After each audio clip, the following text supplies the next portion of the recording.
नमस्कार। मंत्रिमंडल के मेरे सहयोगी, देश के शिक्षा मंत्री श्री रमेश पोखरियाल निशंक जी, श्रीमान संजय धोत्रे जी, राष्ट्रीय शिक्षा नीति के प्रारूप को तैयार करने वाली समिति के अध्यक्ष डॉक्टर कस्तूरी रंगन जी, उनकी टीम के सम्मानित सदस्यगण, इस विशेष सम्मेलन में भाग ले रहे सभी राज्यों के शिक्षाविद,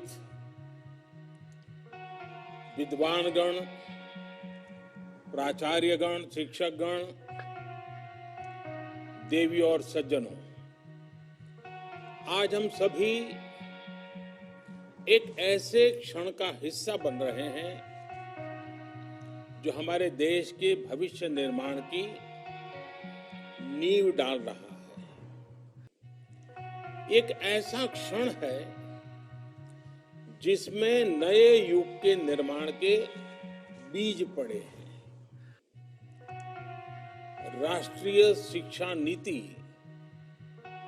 21वीं सदी के भारत को नई दिशा देने वाली है। साथियों, पिछले 3 दशकों में दुनिया का हर क्षेत्र बदल गया, हर व्यवस्था बदल गई। इन 3 दशकों में हमारे जीवन का शायद ही कोई पक्ष हो जो पहले जैसा ही रहा हो, लेकिन वो मार्ग जिस पर चलते हुए समाज भविष्य की तरफ बढ़ता है, हमारी शिक्षा व्यवस्था वो अब भी पुराने ढर्रे पर ही चल रही थी। पुरानी शिक्षा व्यवस्था को बदलना उतना ही आवश्यक था जितना किसी खराब हुए ब्लैक बोर्ड को बदलना आवश्यक होता है। जैसे हर स्कूल में पिनअप बोर्ड होता है, उसमें तमाम जरूरी कागज, स्कूल के जरूरी आदेश, बच्चों की बनाई पेंटिंग आदि आप लोग लगाते रहते हैं। ये बोर्ड हर कुछ समय में भर जाता है। उस पिनअप बोर्ड पर नई क्लास के नए बच्चों की नई पेंटिंग्स लगाने के लिए आपको बदलाव करना ही पड़ता है। नई राष्ट्रीय शिक्षा नीति भी नए भारत की नई उम्मीदों की, नई आवश्यकताओं की पूर्ति का एक सशक्त माध्यम है। अलग अलग पर्सपेक्टिव में एनालिसिस करें। ये दृष्टिकोण मन और मस्तिष्क का ये विकास बहुत जरूरी है और इसलिए ही राष्ट्रीय शिक्षा नीति में इसके तौर तरीकों पर बहुत ज्यादा ध्यान दिया गया है। आप लोगों में से बहुत से लोग, बहुत से प्रिंसिपल्स ये सोच रहे होंगे कि हम तो अपने स्कूल में पहले से ही ऐसा करते हैं। हो सकता है आपकी बात सही भी हो, लेकिन बहुत से स्कूल ऐसे भी तो हैं जहां ऐसा नहीं होता है। एक समान भाव लाना भी तो जरूरी है। ये भी एक बड़ी वजह है जो आज आपसे मैं इतना विस्तार से हो सके उतनी बारीकी पर बात कर रहा हूं। साथियों, राष्ट्रीय शिक्षा नीति में पुरानी 10+2 की जगह 5+3+4 इसकी व्यवस्था बहुत सोच समझ कर की गई है।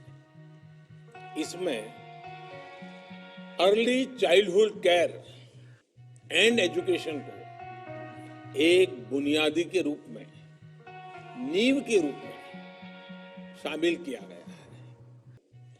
आज हम देखें तो प्री स्कूल की प्लेफुल एजुकेशन शहरों में प्राइवेट स्कूलों तक ही सीमित है। वो अब गांवों में भी पहुंचेगी, गरीब के घर तक पहुंचेगी। गरीब हो, अमीर हो, गांव हो, शहर हो, हर किसी के, हर जगह के बच्चों को मिलेगी। मूलभूत शिक्षा पर ध्यान इस नीति का सबसे महत्वपूर्ण पहलू है।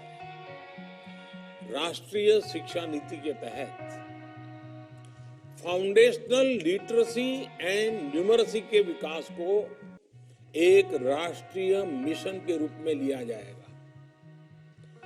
प्रारंभिक भाषा का ज्ञान, संख्या का ज्ञान, बच्चों में सामान्य लेख को पढ़ने और समझने की क्षमता का विकास, ये बहुत आवश्यक होता है। बच्चा आगे जाकर रीड टू लर्न करें, इसके लिए जरूरी है कि शुरुआत में वो लर्न टू रीड करना सीखे। लर्न टू रीड से रीड टू लर्न की ये विकास यात्रा फाउंडेशनल लिटरेसी एंड न्यूमरेसी के माध्यम से पूरी की जाएगी। मैं अपनी बात समाप्त करने से पहले शिक्षकों के माध्यम से एक बात आग्रह से कहना चाहूंगा कि कोरोना के काल में, इस संकट की घड़ी में आप भी औरों को जिन मर्यादाओं का पालन करना है वो बार बार बताते रहें, बार बार सिखाते रहें। 2 गज की दूरी की बात हो, मास्क या फेस कवर की बात हो, अपने परिवार में बुजुर्गों को पूरा ख्याल रखने की बात हो, स्वच्छता की बात हो, बाहर कहीं थूकने वगैरह की बात न, गलतियां ना हो। ये इस लड़ाई को लड़ने का नेतृत्व भी हम सबको करना है और शिक्षक बड़ी आसानी से कर सकते हैं। बड़ी आसानी से बात घर घर पहुंचा सकते हैं और शिक्षक जब कोई बात करते हैं तो स्टूडेंट बहुत विश्वास के साथ मानता है। स्टूडेंट के सामने प्रधानमंत्री ने ये कहा कहोगे और मेरे शिक्षक ने ये कहा कहोगे तो मैं दावे से कहता हूँ स्टूडेंट प्रधानमंत्री ने कहा है उस पर 4 सवाल करेगा, लेकिन शिक्षक ने कहा है उस पर एक भी सवाल नहीं करेगा। वो घर जाकर के बताएगा कि मेरे टीचर ने कहा है। ये श्रद्धा, ये विश्वास बालक के मन में पड़ा हुआ है। ये आपकी बहुत बड़ी पूंजी है, ये आपकी बहुत बड़ी शक्ति है।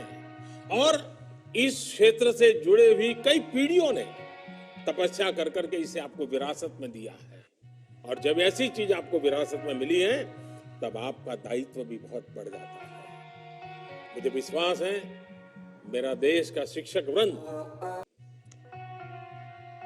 भारत के उज्जवल भविष्य के लिए इसको एक मिशन के रूप में लेगा, मन लगा करके करेगा।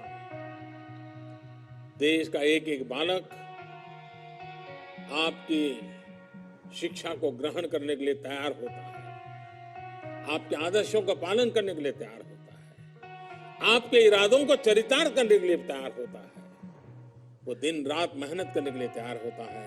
अगर एक बार शिक्षक कह दे वो सब कुछ मानने को तैयार होता है। मैं समझता हूं कि माँ बाप, शिक्षक, शिक्षक संस्थान, सरकारी व्यवस्था, हम सब ने मिल करके इस काम को करना है। मुझे विश्वास है कि ये जो ज्ञान यज्ञ चल रहा है, ये जो शिक्षा पर्व चल रहा है, 5 सितंबर से लेकर के लगातार अलग अलग क्षेत्र के लोग इसको आगे बढ़ाने के लिए काम में लगे हैं। ये प्रयास बहुत ही अच्छे परिणाम लाएगा, समय से पहले परिणाम लाएगा और सामूहिक कर्तव्य के भाव के कारण होगा। इस विश्वास के साथ मैं फिर एक बार आप सबका बहुत बहुत धन्यवाद करता हूँ। आप सबको बहुत बहुत शुभकामनाएं देता हूँ और हमेशा हमेशा मैं टीचर को नमन करता हूँ। आज वर्चुअल माध्यम से भी आपको नमन करते हुए मैं मेरी वाणी को विराम देता हूँ। बहुत बहुत धन्यवाद।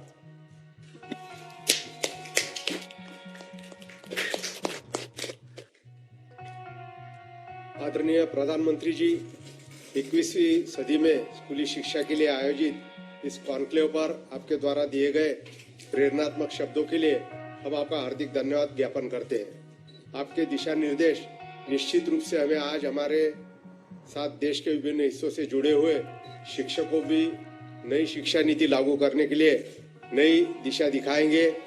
शिक्षा मंत्रालय आपको आश्वासन देता है, विश्वास देता है कि इसको कार्यान्वित करने के लिए सक्रिय रूप से हम कार्य करेंगे। शिक्षा मंत्रालय एवं सभी सहभागियों की ओर से पुनः आपका हार्दिक आभार, धन्यवाद, नमस्कार।